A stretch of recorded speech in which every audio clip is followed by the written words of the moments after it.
好啦，咁嚟到咧 Book 4 Chapter 4咧嘅第6題啦。咁呢條咧就問你究竟 Earthwire 有咩用？咁呢啲咧其實都應該要背得好熟嘅，因為咧佢喺考試入邊咧，其實咧如果真係問到嘅時候咧，我哋真係要1秒就出到答案㗎啦。好，第一樣嘢啦，避免電器過熱 prevent overheat 呢一樣嘢，其實係啲乜嘢去作用嘅咧？好啦，咁幾時會 overheat 啊？current 太大咯。咁 current 太大係乜嘢去阻止㗎？就唔係條地線，唔係 Earthwire 喎，而係個 fuse 喎，係我哋嘅保險絲喎，係個 fuse 啊。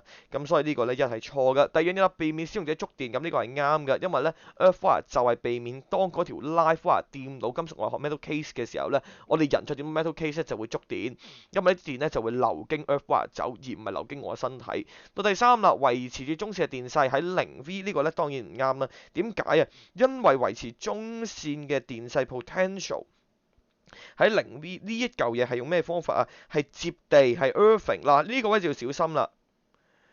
Earthing 咧就唔等於 Earthwire 噶，Earthing 咧係一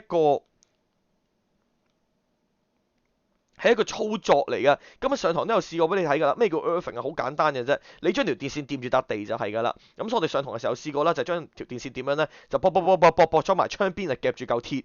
因為我陣時有講過啦，就係窗邊嚿鐵咧就其實掂住笪地㗎。到時佢經啲講緊水泥咧都係連翻落笪地度，所以咧其實呢個已經叫 Earth 咗㗎啦。咁呢條已經叫 Earth 咗㗎啦。